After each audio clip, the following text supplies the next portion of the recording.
नमस्कार, स्वागत आहे तुमचं. शिर्डी आणि अहमदनगर परिसरात सध्या एकाच प्रकरणाची मोठी चर्चा सुरू आहे. ती म्हणजे अशोक खरात आणि त्यांच्या पत्नी कल्पना खरात.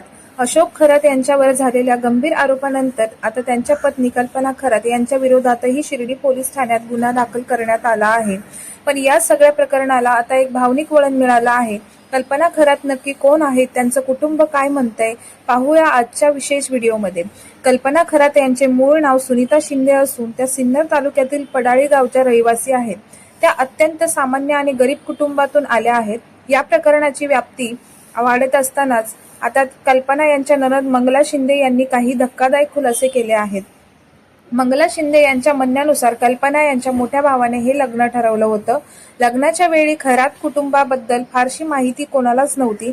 अशोक खरात हे घरी फक्त काही काळासाठीच येत असत, त्यामुळे त्यांच्या व्यवहाराची माहिती कोणालाही नव्हती. एकीकडे कल्पना आणि अशोक खरात हे एक आरामात राहत होते, पण दुसरीकडे त्यांचं वडिलोपार्जित घर मात्र आजही अत्यंत दयनीय अवस्थेत आहे. सर्वात महत्त्वाचा दावा म्हणजे मंगला शिंदे यांना असं वाटते की कल्पना खरात कोणाची फसवणूक करू शकत नाही. उलट या संपूर्ण खेळात कल्पना खरात स्वतःच शिकार झाल्या असाव्यात किंवा त्या स्वतःच फसवल्या गेल्या असाव्यात, अशी शक्यता त्यांच्या नातेवाईकांनी व्यक्त केली आहे. आता पोलीस तपासात नेमकं काय समोर येतं याकडे सर्वांचं लक्ष लागलं आहे. तुम्हाला या प्रकरणाबद्दल काय वाटतं? नातेवाईकांनी केलेला हा दावा खरा वाटतो का?